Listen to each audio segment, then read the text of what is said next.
What are some steps that a proper investigation might entail? So if I made a general claim to Ben Radford, my house is haunted, right? That's my house is haunted as a general claim, and then I went because the floors creak and moan, the attic floor. I can hear the attic floor creaking and moaning on these spooky, cloudy, windy nights.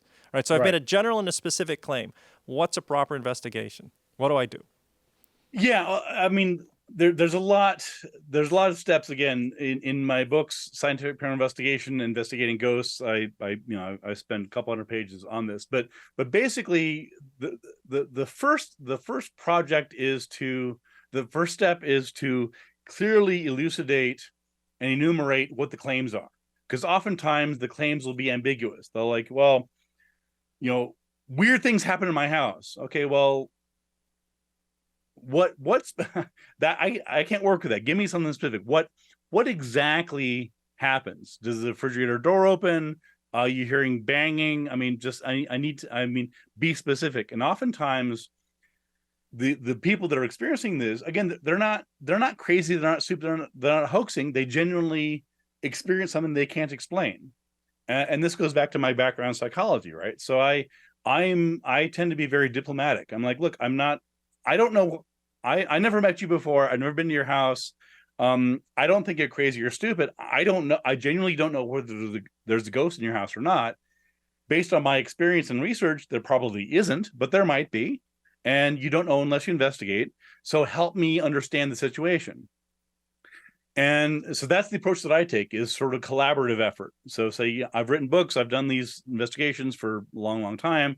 But again, I don't know, I wasn't there. So you help me figure this out. And a lot of times they will sort of acknowledge, okay, well, maybe I misunderstood, maybe it was misperception, and so on. And a lot of times they're influenced by TV shows. And it's very frustrating to me, because I'll say, well, you know, you told me that you think there's a ghost because your hallway is cold. Well, it's December, it's Buffalo. So, and like, well, yeah. And so I'll like try and pin them down respectfully. And I'll say, okay, well, help me understand, why do you think your place is haunted? I'm not saying it's not. I'm asking why you interpret it that way.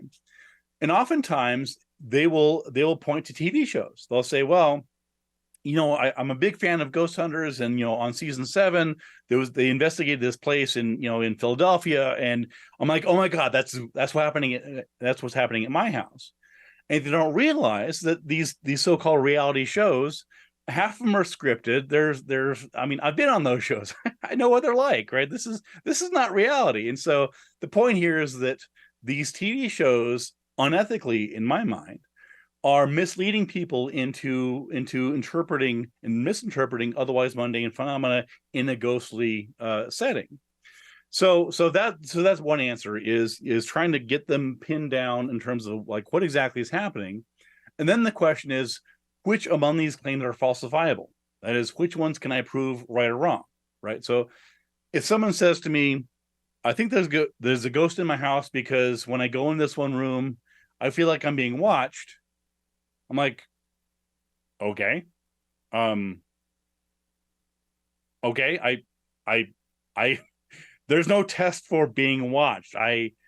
If you tell me that, I believe you, but I mean, I don't know. There's no way I can test that. So, and of course, you could feel like you're being watched for any number of reasons. It could be, maybe you are being watched. Maybe it's psychological. Maybe it's expectations, and this and that. So I try and very quickly parse out which of these claims are testable, which of these can I prove yes or no, and sort of zero in on those. And oftentimes, another facet, another sort of rule of thumb, is to try and tease out the different claims. So oftentimes they'll be presented in a cluster, right?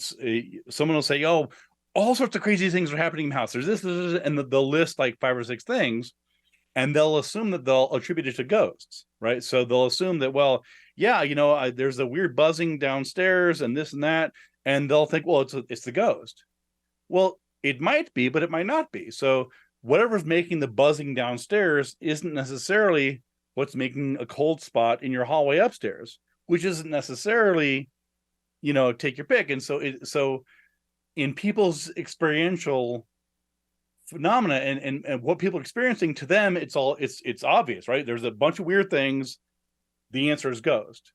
And I say, well, it may or may not be a ghost, and these things that you're assuming are related may in fact not be. And I'll just give you one other pointer, which is that in terms of trying to approach these topics empirically and skeptically, is you have to recognize that a lot of the things I investigate are labels for experiences. So, for example, if someone says, I saw a ghost, or I saw a Bigfoot, or I saw a UFO, or I saw a lake monster, whatever else, they're leaping to the answer, right? They're saying, I know what I saw, and it was a ghost. I know what I saw, and it was a Bigfoot. I know what I saw in X, Y, and Z. And I say, okay, well, the problem with that is that you're beginning with the answer and working backwards. Instead, we need to say, okay, you saw something weird, right? Assuming it's not a hoax, it's not I don't know what it was, but let's assume they're telling the truth. The question then becomes not what is the evidence that what they saw as a Bigfoot or a ghost. The question is, what did they see, right? So once you recognize that the word ghost is simply a label for an experience that can be interpreted as a ghost, or if you see something weird in the woods at night, something weird in woods at night is a Bigfoot. Something weird out on a lake at dusk is a lake monster. Something weird in the sky is a UFO, right? So in all these cases, they're not lying when they say they saw a ghost or a Bigfoot or whatever else. They're leaping ahead. And you need to sort of bring them back and say, okay, well, we don't know what you saw. Let's work from what we do know. Like we factually know that you were at this place at this time, and this is what was going on. What are other possible explanations? And if the answer is that it's a ghost, great. If the answer is it's a Bigfoot, or you actually did experience psychic abilities, cool. Let's check this out. But if that's not the answer, if there are more mundane explanations, then we owe it to ourselves and other people to solve those.